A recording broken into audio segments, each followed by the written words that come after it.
Muy buenos días, queridos hermanos. Es un privilegio nuevamente saludarles este domingo 8 de noviembre. Cada año apartamos el segundo domingo de este mes de noviembre para celebrar el cuidado y la obra de Dios a favor de los huérfanos y recordar también nuestra participación en esta tarea. Esto tiene razones de peso que estaremos estudiando en los próximos minutos juntos, y nuestro pensamiento central será el siguiente: la alabanza y la justicia son dos elementos inseparables. Para comenzar, me gustaría que hiciéramos un viaje en el tiempo. Acompáñenme al siglo 8 a.C., a un pequeño pueblo de Judá llamado Tecoa. Ahí vive Amós, un pastor de ovejas y cultivador de higueras. Dios lo llama para llevar un mensaje para nada agradable al país vecino, al reino del norte, Israel, que bajo el reinado de Jeroboam II había conquistado nuevos territorios y generado riquezas. El propósito de este pequeño libro profético, a riesgo de la propia vida de Amós hablando en tierra extranjera, es pronunciar un juicio de Dios debido a la complacencia, a la idolatría y a la opresión que el pobre estaba experimentando día a día en Israel, año tras año, semana a semana. Y en uno de los pasajes más confrontantes de Amós, leemos lo siguiente. Amós capítulo 5, versículos 21 al 24. Dios dice a través del profeta: aborrezco, desprecio sus fiestas, tampoco me agradan sus asambleas solemnes.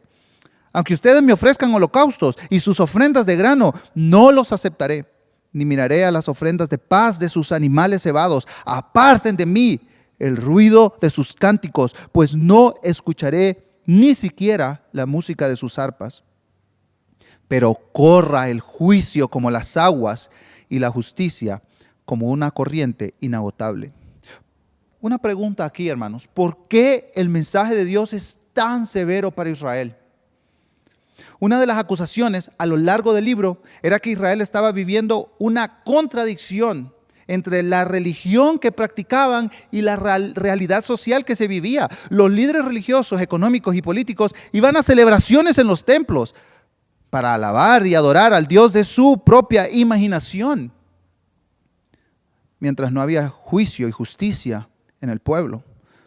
Algunos han dicho que en el libro de Amós a Dios se le conoce como el Dios de los oprimidos. Dios claramente les dice que aborrece y desprecia sus celebraciones religiosas, que no acepta sus ofrendas y que no escucha la música que le cantan. Algo que sí deseaba Dios es lo que se menciona en el versículo 24. Pero corra el juicio como las aguas y la justicia como una corriente inagotable. La palabra justicia tiene que ver con el estándar de rectitud y las relaciones rectas o equitativas entre las personas, sin importar cualquier diferencia social que exista. Y la palabra juicio se refiere a acciones concretas que se toman para corregir la injusticia y crear justicia. El mensaje de Dios a través del profeta Amós es que ambas, tanto el juicio como la justicia, deben permear la vida del pueblo de Dios como un río turbulento llena un cauce seco.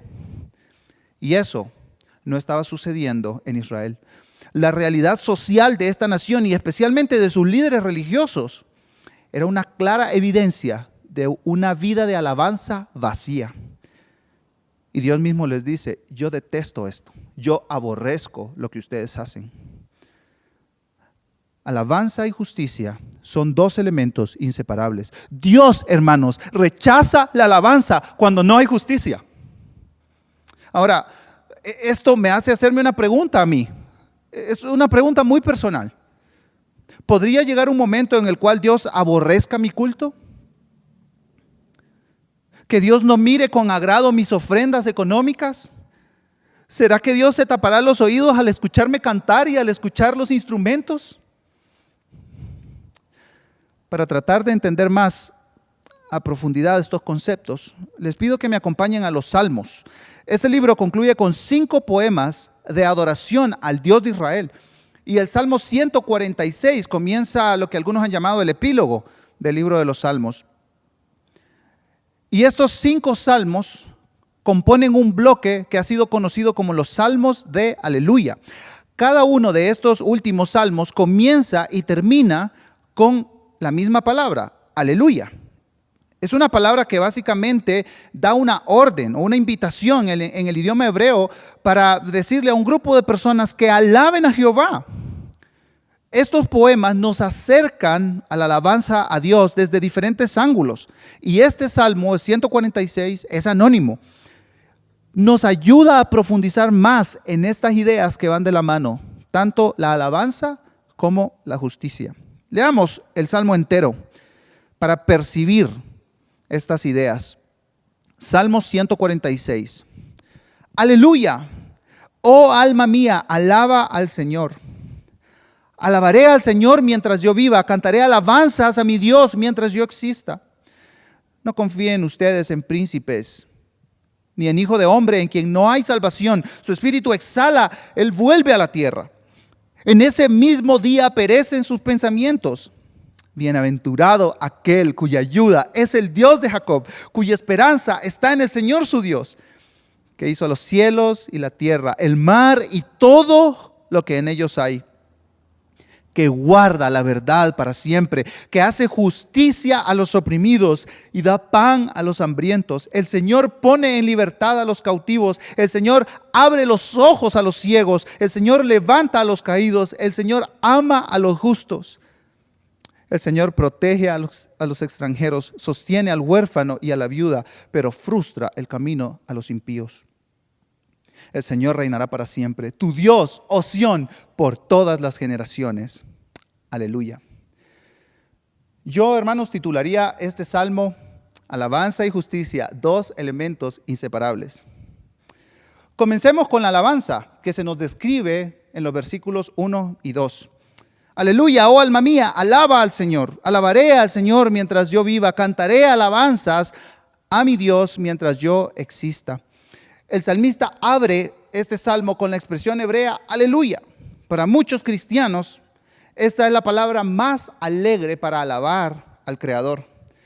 Es una expresión bíblica de júbilo. Luego de esta apertura, el salmista se predica a sí mismo. Él se dice, oh alma mía, alaba al Señor. Ahora nos podemos preguntar, ¿qué es la alabanza? Y realmente es un concepto muy sencillo de entender. Es básicamente la exaltación, la glorificación de Dios por sus atributos y sus acciones, tanto lo que Él es como lo que Él hace. Y esto se hace a través del canto o la música. Un canto que cantamos muy a menudo en Iglesia Reforma resume muy bien el primer versículo de este salmo. Y es el que dice la siguiente frase: alma mía, bendice, bendice al Señor. Su nombre santo es, como nunca, alma mía, cántale. Hoy te adoramos, Rey. La alabanza es parte de la adoración que damos al Señor, con todo lo que somos y todo lo que hacemos. Por eso el salmista continúa diciendo en el versículo 2, alabaré al Señor mientras yo viva, cantaré alabanzas a mi Dios mientras yo exista. Y hermanos, tal vez coincidimos en esto. Una de las cosas que más he extrañado de congregarnos como iglesia es el tiempo de cantos. Es muy extraño cantar desde el sillón de mi casa viendo una pantalla. La alabanza corporativa es sumamente importante porque es un testimonio público de quién es Dios y lo que Él hace. Estamos exaltándolo, glorificándolo, levantando su nombre juntos. Una cosa es decirle a mi esposa, tú eres una mujer maravillosa. Y otra cosa muy diferente es decirle a ustedes, o a un amigo, o a un conocido, que yo estoy casado con una mujer maravillosa. ¿No es cierto que son dos conceptos, dos ideas diferentes? Pues la alabanza a Dios incluye mi canto hacia Él, que puede ser de manera privada, pero también incluye mi exaltación pública como testimonio de quién es Él y lo que Él hace. Por eso el concepto de aleluya incluye una invitación corporativa.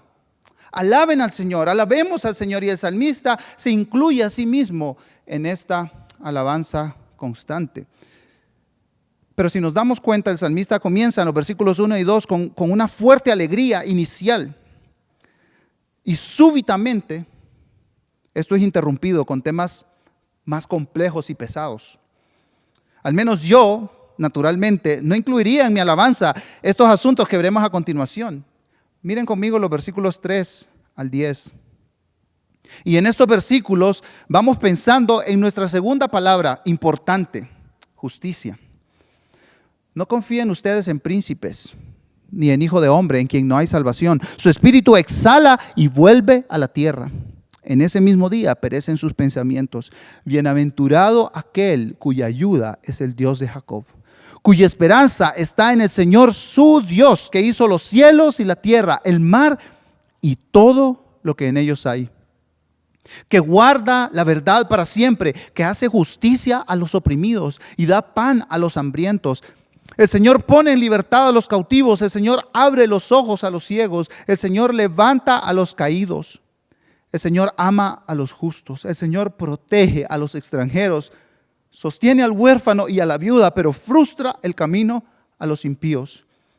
El Señor reinará para siempre, tu Dios, oh Sión, por todas las generaciones. Y concluye con la misma palabra que inició, aleluya. Vemos que el salmista está alabando, pero al mismo tiempo está observando todo lo que pasa en su contexto, en su realidad. En el versículo 3 aparece el primero de una serie de personajes interesantes que el salmista está contemplando en su sociedad. Y el salmista nos da un consejo. Él dice, no confíen en los príncipes. Por supuesto, el salmista no está hablando aquí ni del príncipe Carlos ni del príncipe Harry. Otras versiones nos aclaran un poco este punto, haciendo referencia a lo siguiente, en quien no tenemos que poner nuestra confianza es en los poderosos o en la gente poderosa. Pero además, el salmista agrega en la segunda parte del versículo, tampoco confíen en los hijos de los hombres, en quien no hay salvación. Aquí se está refiriendo a todos los hombres, tanto los que tienen poder como los que no tienen poder. Miren conmigo lo que dice Spurgeon de este pasaje. ¿Cuántos hay que han regresado abatidos después de ir a ver a hombres en los cuales habían confiado? Nunca ocurrió un caso semejante a un creyente en el Señor. Él es una ayuda verdadera en tiempos de tribulación. En el hombre no hay ayuda en tiempos de depresión mental, en el día de la desolación, en la noche de la convicción de pecado o en la hora de la muerte. ¡Qué horror! Que cuando estemos en mayor necesidad oigamos estas negras palabras, no hay ayuda. En palabras más latinas que nosotros entendemos comúnmente, el salmista nos dijo, no confíen en sus contactos. Todos, en algún momento de nuestra vida, nos hemos apoyado en nuestros contactos, ¿no es cierto? Sean estos en esferas políticas, económicas o sociales. Y nos gusta tener nuestros contactos, ¿verdad? Mientras mejor sea el contacto, más seguros nos sentimos. Pero el salmista dice en el versículo 4, su espíritu exhala, él vuelve a la tierra. En ese mismo día perecen sus pensamientos. Como en algún momento nos pasará todo, nuestros contactos morirán también. Los poderosos morirán. Y con ellos se irán todos sus planes, toda su influencia y todo el poder con el cual nos podrían beneficiar. Los acompañarán a la tumba. Por eso, hermanos, el salmista dice, nuestra ayuda no está ahí. No está ni en los poderosos ni en ningún hombre. De ahí no viene nuestra ayuda. Por supuesto, hermanos, aquí una aclaración. Este no es un pasaje para andar por la vida desconfiando de todo el mundo, ¿verdad? Necesitamos relaciones estables de confianza. Este mensaje apunta más a nuestras expectativas relacionales. En algún momento nosotros fallaremos. Le fallaremos a alguien, aunque no sea intencionalmente. Y en algún momento, hermanos, otros nos fallarán a nosotros, aunque tampoco sea con intención. Pero eso no nos tiene que derrumbar, porque nuestra confianza no está puesta en los hombres, sino en Dios. Y el versículo 5 es un contraste evidente con los versículos 3 y 4. Miren conmigo lo que dice: bienaventurado aquel cuya ayuda es el Dios de Jacob, cuya esperanza está en el Señor su Dios. Aquí el salmista usa un concepto muy conocido para el judío, una bienaventuranza. Los que encuentran en Dios la ayuda y la esperanza que solo Él puede dar, son felices y dichosos. Y en el versículo 6, Él profundiza en la razón de su confianza. Él hizo el cielo y la tierra, el mar y todo lo que hay en ellos. Él cumple todas sus promesas para siempre. Él es el único que está sobre todo lo que existe, sobre todo lo creado. Además, Él guarda la verdad, o como dicen algunas versiones, Él cumple todas sus promesas. Y hermanos, esta es una buena motivación para confiar en Dios. No solamente porque Él ha creado todo lo que existe, sino porque Él es fiel a su palabra. Él cumple sus promesas. Él siempre se mantiene en la verdad. Ahora vamos a entrar a una sección muy importante para nuestro tema. Del versículo 7 al 9 se integran 10 personajes más para enfatizar la justicia de Dios. Acompáñenme en la lectura. Que hace justicia a los oprimidos y da pan a los hambrientos. El Señor pone en libertad a los cautivos. El Señor abre los ojos a los ciegos. El Señor levanta a los caídos. El Señor ama a los justos. El Señor protege a los extranjeros. Sostiene al huérfano y a la viuda, pero frustra el camino de los impíos. En estos versículos presenciamos un desfile de personas con características muy particulares. Generalmente están asociadas con algún grado de opresión, ya sea física o social. Aquí, hermanos, es muy importante notar los verbos, las acciones que Dios mismo realiza en beneficio de estos grupos de personas. Por ejemplo, hay actos evidentemente legales. Está la frase hacer justicia, es un acto legal. Pero también hay actos de generosidad, como el dar pan a los hambrientos. Y hay otros actos de misericordia, como levantar o sostener. Ahora, me gustaría, sin ir a detalles muy específicos, mencionar algunas generalidades que podemos encontrar en estos versículos. En primer lugar, el Señor se relaciona con cada persona de manera particular, íntima, cercana. En segundo lugar, los vulnerables no entran en la categoría de justos o impíos. Si bien es cierto, ambas categorías se mencionan a lo largo del pasaje, las personas con dificultades no son medidas por su moral, sino por su condición desfavorecida en comparación con los poderosos. Y en tercer lugar, el salmista nos da un grupo de actores diferentes que no solamente están sufriendo o simplemente pertenecen a una clase social, sino que son el objeto de la piedad divina. Ahora, aquí, hermanos, un paréntesis para ver las implicaciones prácticas de eso para nosotros. Para los que deseamos ayudar a los vulnerables, muchas veces nos acercamos a las personas para que se conviertan. Cuando solo pensamos o en la ayuda social por un lado o solo en los esfuerzos evangelísticos por el otro, estamos minando el corazón del asunto. A donde se apunta aquí es al mover de Dios, no a los resultados de la intervención de Dios por estas personas, por los vulnerables, los desfavorecidos. Por eso, hermanos, nuestra motivación tiene que ser intervenir en su estado de indefensión, no necesariamente hacerlos o tal vez obligarlos a hacer una decisión o una oración de fe, ¿no? O que se unan a nuestra iglesia local. Esa no es la meta. Y el cuarto punto, como generalidad aquí, hermanos, podemos ver que esta lista de acciones de Dios ilustran su reino. Seguramente ustedes recordarán la pregunta de los discípulos en Juan capítulo 9, versículo 2 a Jesús, diciéndole: Rabí, ¿quién pecó, este o sus padres, para que naciera ciego? ¿Qué le responde Jesús en el versículo 3? Ni este pecó ni sus padres, sino que está ciego para que las obras de Dios se manifiesten en él. Ahora nos preguntamos, ¿cuáles obras? Las obras del reino de Dios. El dar vista a un ciego es una manifestación del reino de Dios. El reino de Dios está siendo establecido en la tierra y su reino tiene mucho que ver con obras de compasión por los desfavorecidos. Por eso el salmista apunta al reino de Dios en el versículo 10. Mírenlo conmigo. El Señor reinará para siempre. Esta es la esperanza, hermanos, del salmista, y esta es nuestra esperanza también.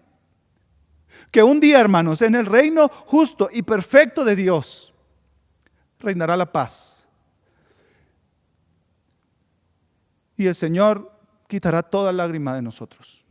Pero no solo de nosotros, sino de los vulnerables también. De los vulnerables que pongan su confianza en el Rey.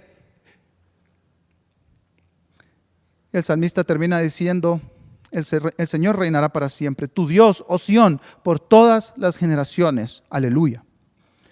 Como lo vimos en Amós y ahora en el Salmo 146, la alabanza y la justicia son dos aspectos que van de la mano.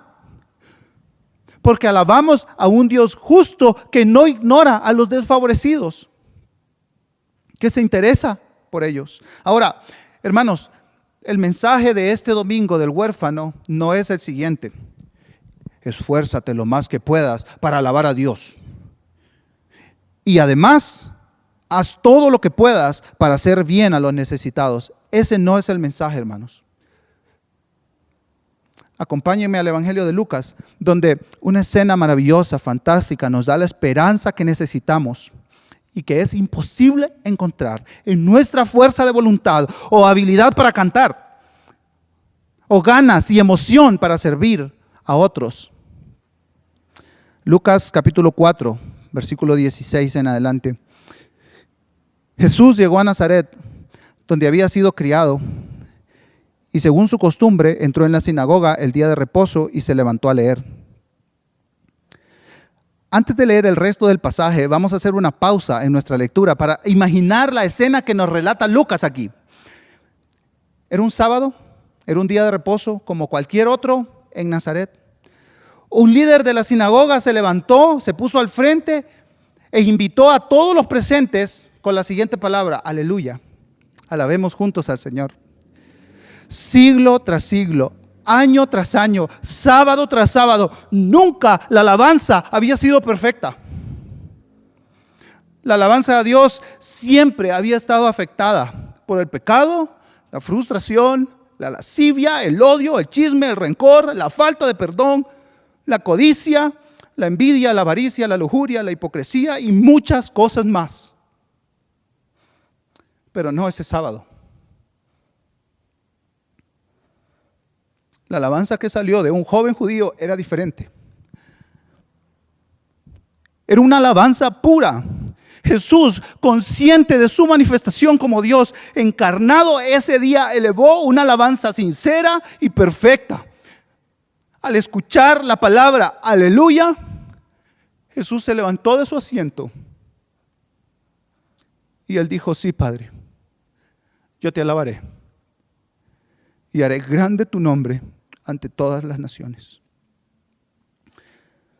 El pastor inglés Christopher Ash dice lo siguiente: la alabanza no tiene que ser motivada por la exhortación a alabar, puro regaño, alaba, alaba, alaba, sino por el evangelio. Y el evangelio nos dice que Jesús de Nazaret es quien dirige la alabanza. Jesucristo es el único ser humano que cumple a cabalidad las palabras del Salmo 146. Alabaré al Señor mientras yo viva. Cantaré alabanzas a Dios mientras yo exista. Jesús lo hizo con cada fibra de su ser. Luego Jesús se levantó a leer. ¿Qué leyó Jesús? Sigamos en nuestro pasaje, Lucas capítulo 4, versículos 17 al 21. Le dieron el libro del profeta Isaías y abriendo el libro halló el lugar donde estaba escrito: el Espíritu del Señor está sobre mí, porque me ha ungido para anunciar el evangelio a los pobres. Me ha enviado para proclamar libertad a los cautivos y la recuperación de la vista a los ciegos, para poner en libertad a los oprimidos, para proclamar el año favorable del Señor. Cerrando el libro, lo devolvió al asistente y se sentó. Y los ojos de todos en la sinagoga estaban fijos en él. Y comenzó a decirles: hoy se ha cumplido esta escritura que han oído. No hay un solo desperdicio en esta lectura que hizo Jesús. Y él mezcló dos pasajes, dos profecías que encontramos en Isaías, capítulo 61, 1 y 2 y capítulo 58, 6. La profecía hecha hacía más de 600 años, dice Jesús, hoy se ha cumplido ante sus ojos. Hermanos, así como seguimos a Jesús en la alabanza mientras Él nos dirige, lo seguimos también en la justicia.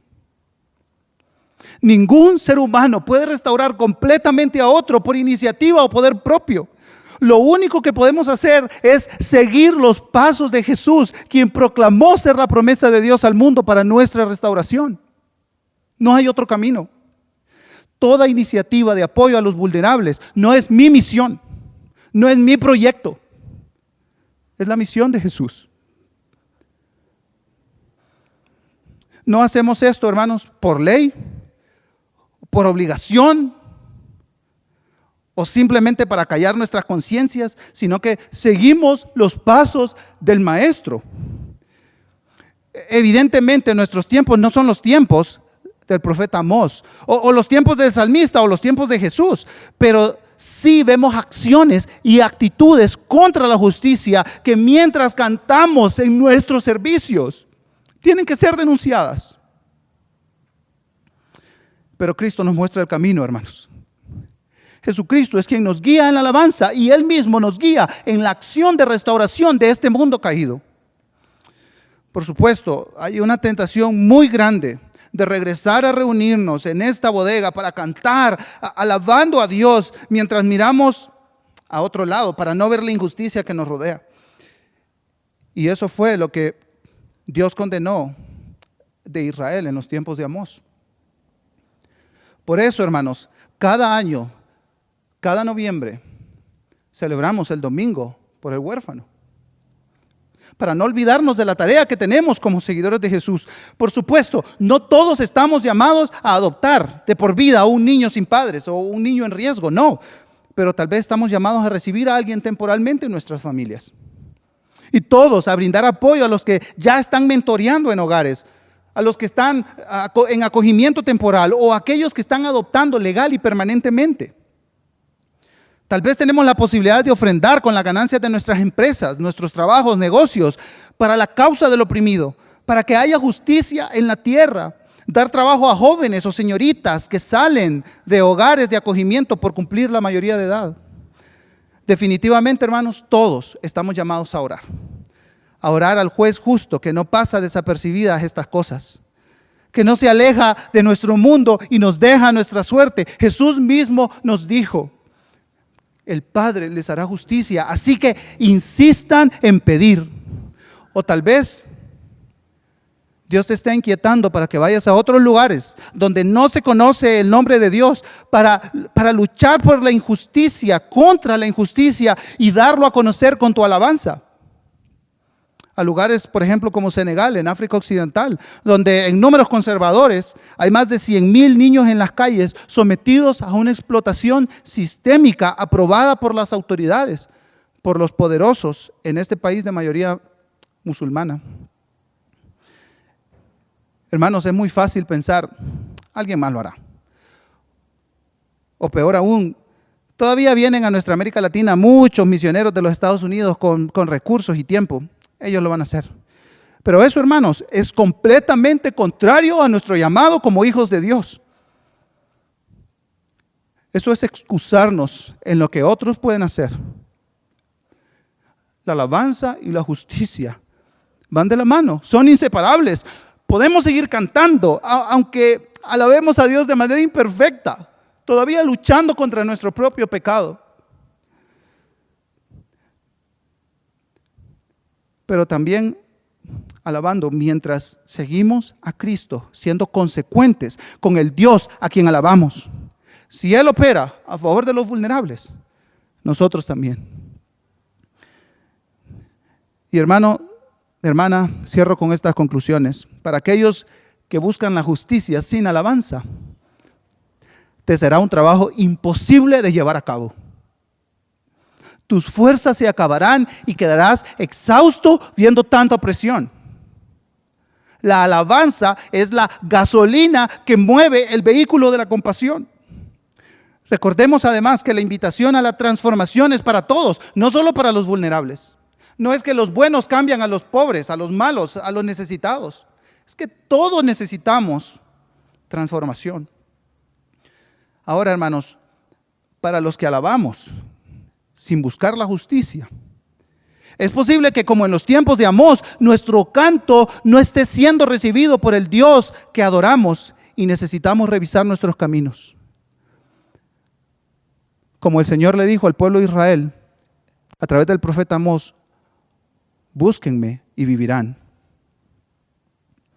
Como hijos de Dios, seguimos la labor de nuestro hermano mayor Jesucristo. Cuando a él se le acusó de trabajar en un día de reposo porque había sanado a un paralítico, ¿qué dijo Jesús? Mi Padre trabaja y yo trabajo. Seguimos su alabanza al Padre y avanzamos su ministerio hacia los vulnerables en nuestro entorno. Y esto incluye a los huérfanos. Simplemente, hermanos, estamos aquí para mostrar la misericordia y la gracia con la que Cristo nos ha abrazado. Y para los hermanos y hermanas que ya están sirviendo a los vulnerables en sus comunidades y miran que no hay avance, Jesucristo va delante de ustedes. Él ya está obrando en el corazón de los huérfanos, de las viudas, de los prisioneros, de los oprimidos. Y Él, hermanos, prometió estar con nosotros todos los días hasta el fin del mundo cuando avanzamos su misión. Así que no desmayemos, sigamos adelante. Hermanos y hermanas, que mientras levantamos cantos de adoración y alabanza al Señor, actuemos siguiendo los pasos de Jesucristo para que el juicio y la justicia fluyan como un río a través de nosotros, de nuestras iglesias, en nuestros barrios, en nuestras ciudades y en nuestros países, para la gloria de Dios. Que el Señor les bendiga.